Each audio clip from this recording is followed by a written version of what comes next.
Thanks for joining us. I'm Vanessa Murphy, investigative reporter at KLAS TV in Las Vegas.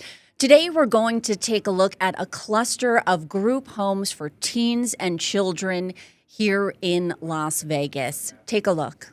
It's not a facility. It's not an institution. These are actual homes. Did you feel safe there? I would say no. It is just untenable that an organization like this should be around and should be allowed to, I don't even want to use the word treat children, to house them. These people get money to take care of these children. Let's just put that on the record. This is not like they're just doing it out of the goodness of their hearts. So they're getting money, and then they're not keeping good records. They're not taking care of the children. They're failing inspections after inspections. They should be in a hospital environment, not in a neighborhood. If the kids are running away all the time, they're not getting what they need. If the staff are changing every week, they're not getting what they need. They need to have their own security. I'm sorry, but you're considered a psychiatric treatment facility, but somehow you can't handle teenage girls who threaten to kill themselves, which obviously is something that happens quite frequently. Why is it that we are paying for that as a community? Now, our first report on this cluster of teen group homes aired in July of 2025. This is a topic we researched heavily. We talked to many different people. In our first report, we interviewed a father and son. Take a look. Did you feel safe there? I would say no. Asher Blumenthal recalling his time at a group home for teens in Las Vegas. Moriah Behavioral Health runs 4 group homes just blocks from each other in this West Side neighborhood. The business also using the names Ignite Teen and Eden Treatment, according to state records. Typical day for here is actually a culture shock for a lot of teenagers. This is CEO Mendy Barron speaking with 8 News Now in 2018. It's not a facility. It's not an institution. These are actual homes. For Asher, the place never felt like home. I was shocked that the facility is still open. His father, Noah, It's difficult to even speak of. says the business needs to be exposed for what it really is. It is just untenable that an organization like this should be around and should be allowed to, I don't even want to use the word treat children, to house them. Asher, just 17 years old, says he suffers from severe anxiety, even leading to hospitalizations. He asked us not to show his face to keep some level of privacy about an issue so personal. From New York, where they live, Noah scrambled to find a safe place for his son to get the treatment, like medication and counseling, he needs. Moriah Behavioral Health seemed to specialize in mental health treatment for teens, and insurance would cover most of the cost. The facility billing $4,000 a day, insurance paying a discounted rate of $1,400 a day most of the time. Some days, Noah receiving a bill for a $280 copay, but for his son, he felt it was worth it. Asher boarded a flight to Nevada. There was psychiatry, there was therapy. That's what he thought. Looking back, there were a lot of red flags. Could you call your dad freely, though? Not really. He didn't have access to a cell phone? No, there's no access to cell phones, nor is there calling out. The only way to reach is to dial in. Were you seeing a therapist or a physician on a regular basis when you were there? Not really. Noah recalls warnings, both from a nurse practitioner who he says had only seen Asher virtually. She says he hasn't taken his medication and he's really doing poorly. And even Blue Cross Blue Shield. That my son is not doing well. But CEO Mendy Barron giving him a different story. I'm hearing the CEO say your son can stay here without medication. Then tensions escalating. You can't speak to anyone here except for me. I'm telling you your son doesn't need to leave and your son doesn't need to leave. He decided Asher did need to leave, but he says staff initially refused to let him. Eventually, the threat of calling the police on kidnapping was enough for them to release him. Did any of the other 7 kids seem satisfied with the care they were receiving? I would say no. I think a lot of them, a lot of the kids in with me seem to have deteriorated. Asher's now at a facility in New York where he says he has more freedom and more care. A place like that should be working to help you.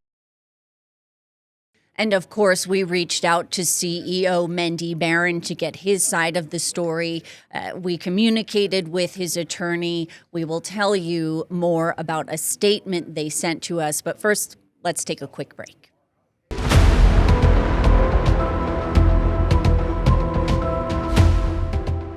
Welcome back. I'm Vanessa Murphy. We continue our look at a cluster of teen group homes here in Las Vegas. Now, in our first report, you heard from a father and son, more of a personal story. In our second report, which also aired in July of 2025, we really examined records, right? So state records, county records, police records.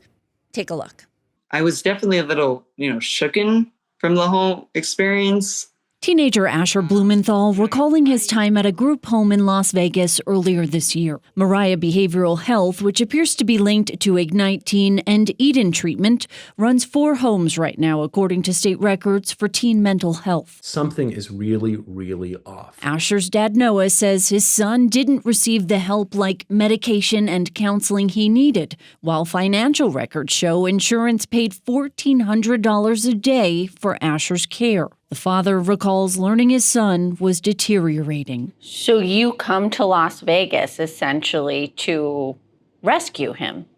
Essentially, yes. The head babysitter there told me, we have been told not to let go of your son, except to the police. Turns out police have visited these group homes many times. We obtained these logs from Metro Police for the past year and a half, revealing more than 300 calls for service at 5 properties, the majority for reported runaways and suicide attempts, some for disturbances and assault and batteries. In fact, court records show active warrants for 2 women who worked at the same location where Asher stayed for, according to police, violence against a coworker. Police writing in this report, the business claimed video was purged, wasn't fully cooperative, and should have saved the footage for a year since it's a mental health assisted living home. It is also noted all involved persons in this incident have since been terminated, including the victim. Clark County previously placed youths in these homes, according to a spokesperson,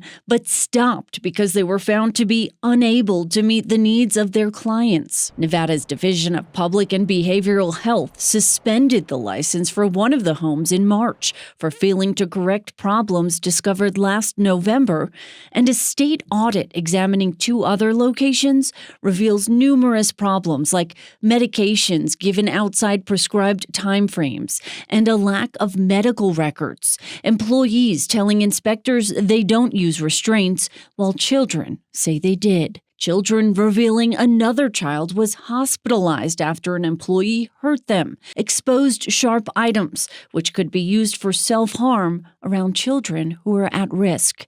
9 children sharing one bathroom, and during one inspection, 3 children running away, 1 child climbing on the roof, and another breaking a window.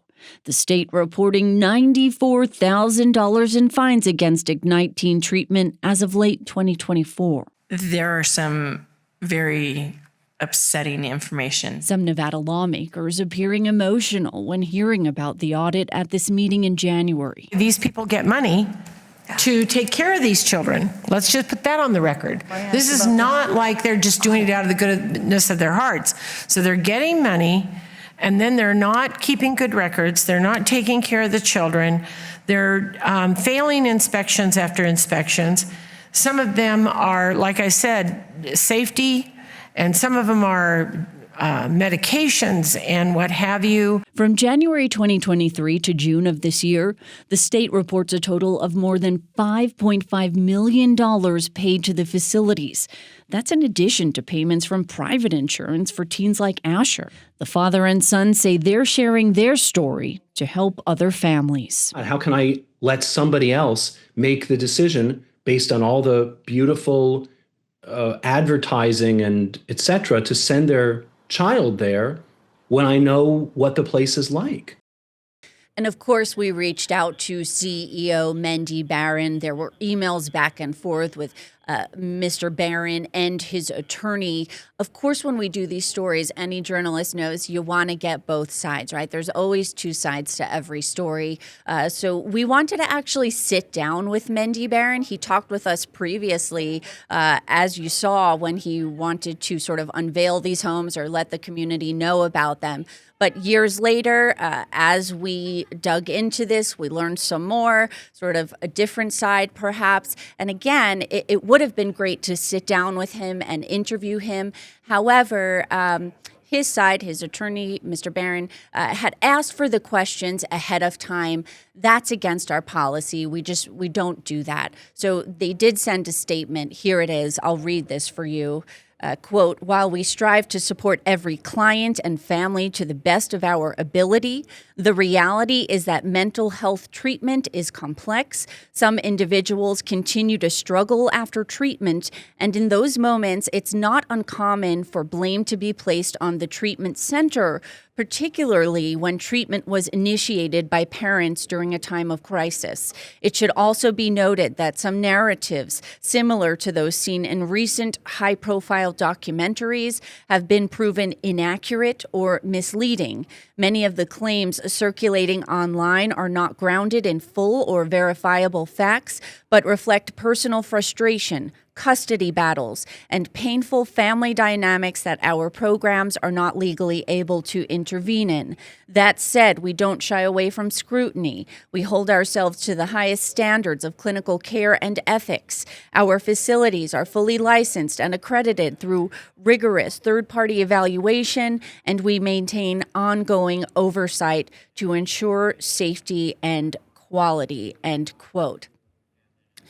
So, again, that's their side of the story. I can tell you after these first stories aired, these first two back in July of 2025, we heard from a lot of people. We heard from former employees, current employees, parents who were very concerned. Many of them did not want to speak officially on the record using their names. But we collected information. We continued our research. Let's take a quick break.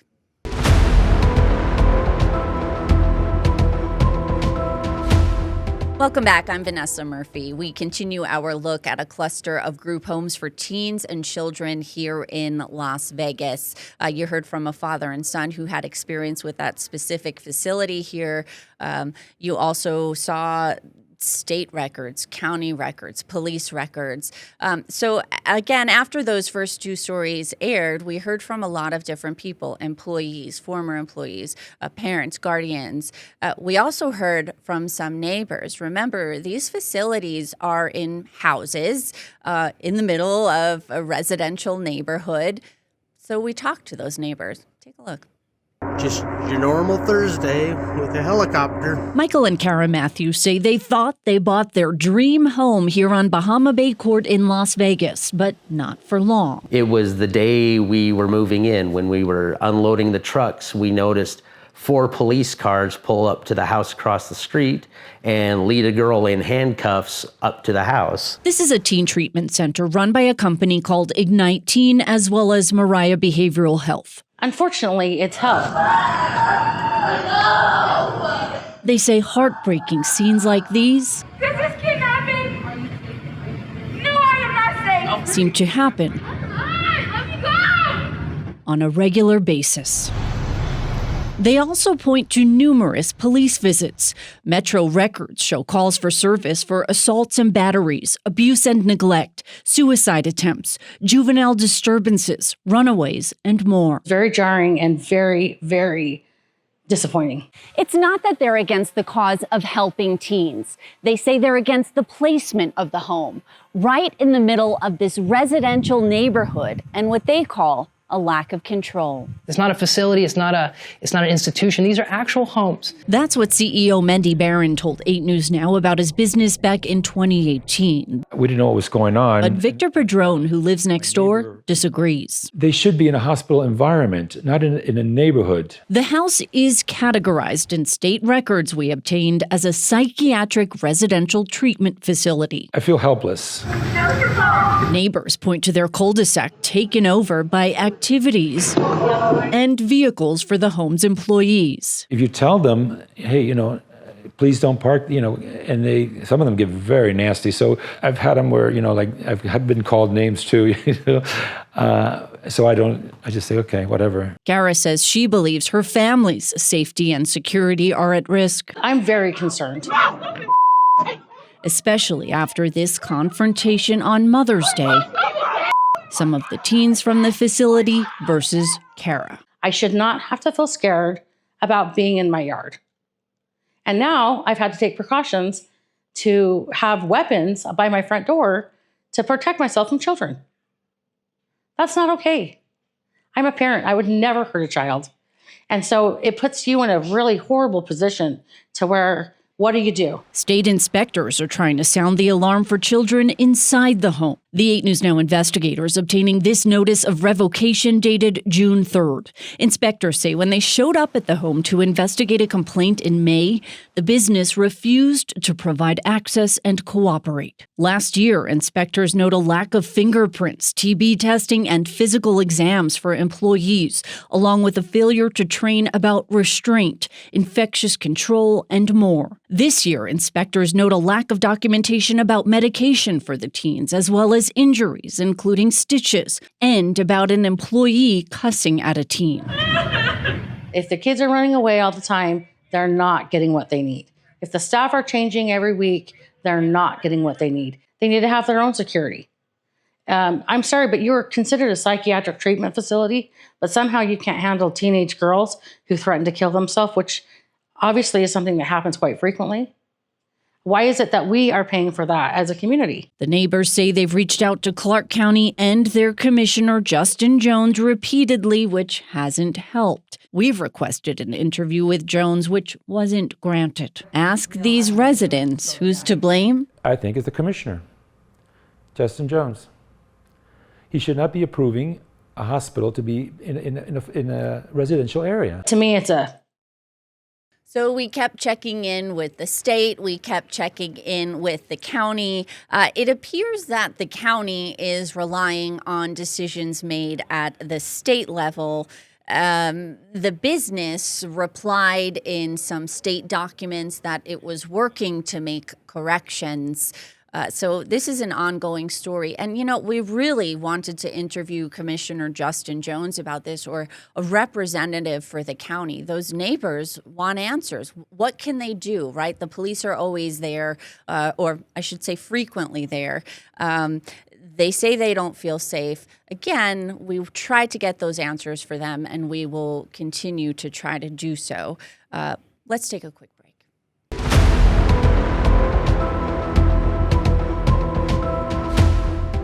Welcome back. I'm Vanessa Murphy. So as you can see, we took a closer look at these group homes for teens and children here in Las Vegas. Our work continues. We continue to hear from employees, former employees. Sort of the ongoing theme there is they're telling us they do not feel comfortable speaking publicly and showing their identities, but they are giving us some information. We want more answers from the state and county as we continue to investigate this. A good resource for parents and guardians or anyone who is curious, if you look up Nevada facility lookup, even if your child's isn't in one of these facilities, but a child care facility, any type of place that would be regulated by the state, you can go to the state website and you can type in that name. You have to sort of play with it, right? Try various options for that name, and you will find state inspections. You will find information about violations. You really have to sort of, again, get to know that website. It needs to be more user-friendly.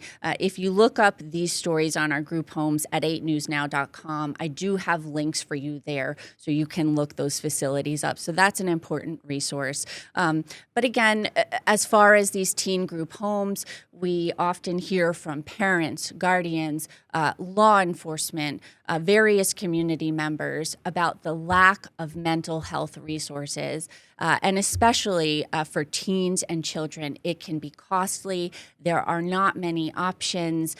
It is difficult. So this is something obviously the community needs to do a better job at. But for our reporting, again, it would have been great to sit down with CEO Mendy Barron, even his attorney. Our invitation certainly still stands for that final report where you heard from those neighbors. I did reach out to them again. They replied with some version of a statement that did not address any concerns at the state level about problems found by state inspectors. The response was more of a personal attack toward me and our news organization. So again, our work continues. We will continue to look into various facilities. We will continue to listen to the concerns from parents and guardians. We started looking into this story from a news tip. Oftentimes, that's how we find out about these things. Viewers will say, how come you guys aren't looking into this? Well, we didn't know, right? So again, our investigative work continues. We have another report coming up with a former employee of that business. She is going on record to share her concerns. She says she raised concerns and she was fired. So again, we will have that for you at 8newsnow.com. You can find those reports at 8newsnow.com. You can visit this app, and we really appreciate you watching. Thanks so much for joining us.